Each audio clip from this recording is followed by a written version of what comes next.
അടിസ്ഥാന സൗകര്യ വികസന ചെലവുകൾക്ക് വെട്ടിക്കുറയ്ക്കൽ വരുത്താതെ സംസ്ഥാന ബജറ്റ് ഗതാഗത സൗകര്യം മെച്ചപ്പെടുത്തുന്നതിനായി പാതകൾ നവീകരിക്കുന്നതിനൊപ്പം തുരങ്കപാത നിർമ്മാണവും പരിഗണനയിലാണ്. തിരുവനന്തപുരം കാസർഗോഡ് റാപ്പിഡ് റെയിൽ പാതയ്ക്ക് പ്രാരംഭ നടപടികൾക്കായി 100 കോടി രൂപയും ബജറ്റ് വകയിരുത്തിയിരിക്കുന്നു.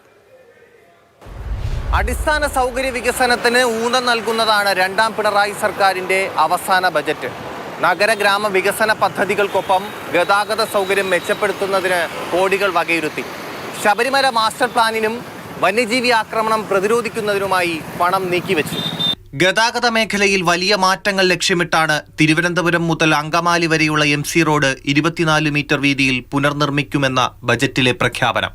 ആദ്യഘട്ടം നിലയിൽ കിളിമാനൂർ, നിലമേൽ, ചടയമംഗലം, ആയൂർ, പന്തളം, ചെങ്ങന്നൂർ ബൈപ്പാസുകളുടെ നിർമ്മാണവും വിവിധ ജംഗ്ഷനുകളുടെ നിർമ്മാണവും ഉണ്ടാവും. സാർ, ഒന്നാം ഘട്ടം MC റോഡ് വികസന പദ്ധതിക്കായി 5217 കോടി രൂപയാണ് കിഫ്ബിയിലൂടെ നീക്കിവെക്കുന്നത്.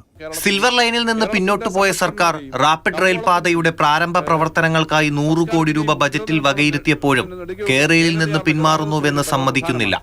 UDF-ന്റെയും BJP-യുടെയും എതിർപ്പ് കാരണം തടസ്സപ്പെട്ടെങ്കിലും കേരളയിൽ പദ്ധതി വരും കേട്ടോ എന്നുള്ളത് തന്നെയാണ് ഞങ്ങളുടെ നിലപാട്. സാർ, പദ്ധതിയുടെ പേരുമായോ സാങ്കേതിക വിദ്യയുമായോ ബന്ധപ്പെട്ട ഒരു പിടിവാശിയും സർക്കാരിനില്ല.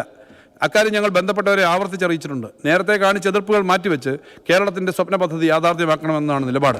2011 മുതൽ ആരംഭിച്ച ശബരിമല മാസ്റ്റർ പ്ലാനിന്റെ പ്രവൃത്തികൾ ഇതുവരെ പൂർത്തീകരിക്കാൻ കഴിഞ്ഞിട്ടില്ലെന്ന വിമർശനം ഉയരുന്നതിനിടെയാണ് ബജറ്റിൽ കൂടുതൽ തുക വകയിരുത്തിയത്.